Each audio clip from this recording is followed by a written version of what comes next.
My name's Eric Small. This video is one of a set of short tutorials directed towards the new Cinema 4D user. These tutorials will be brief overviews of various aspects and concepts within the software. At the bottom of the standard Cinema 4D layout, we have the Material Manager. We can create different types of materials based on which render engine is being used.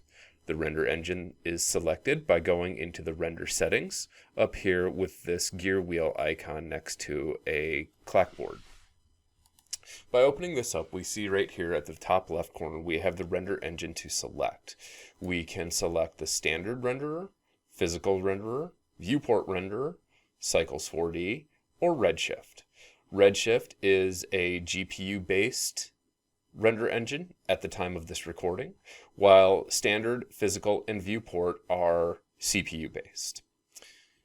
Cycles 4D is a third-party render engine that comes with X particles. You will need to purchase that separately, whereas the physical and standard come with Cinema 4D, and Redshift is kind of in flux at the moment, but likely to be bundled with Cinema 4D at the time of license purchase.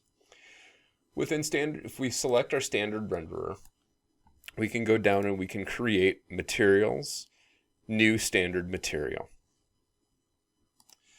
When a material is created, it can either be dragged and dropped onto the object that we want to put it onto, or we can drop it onto the object within the object manager.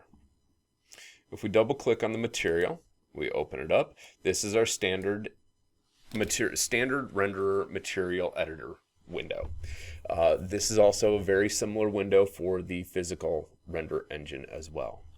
We have very simple options here. We have our color, which we can change the overall color of the object, the diffusion, the luminance, which is the object going to be self-illuminated and emanating light.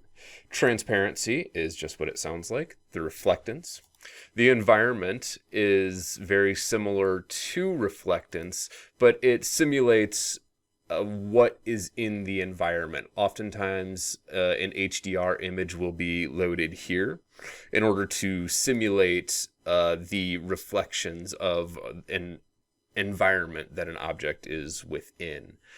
This is a bit of a carryover from long ago when reflections were very calculation heavy.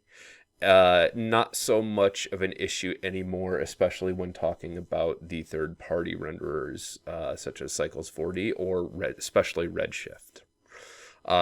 Likewise with fog, that is not used as much anymore.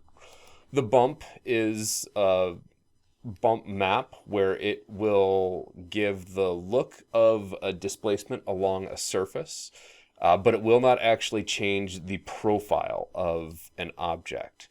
So if we want it at render time, if we want to change the actual profile of an object, we need to use the actual displacement option. Likewise, then we have the normal and the alpha and the glow options. All of these are done within this menu here for the standard and the physical renderer. If we delete this and we go back into our render settings and we change to Redshift, this is going to be a GPU-based render engine. And this one uses, if we go, we'll have to create material, Redshift, material. At the time of recording, this standard material down here is going to be the new standard moving forward, but as it currently is, we have the option to create just this regular material as well. And then there's also a lot of other presets within this menu too that can be used within certain circumstances. If we create this new standard material, we click and drag it onto the object that we want to place it on. If we double click on the material down here, it opens up in the Redshift material editor.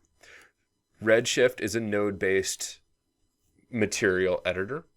If we look over here on the right-hand column, we see all of the attributes of the particular material that we're working with.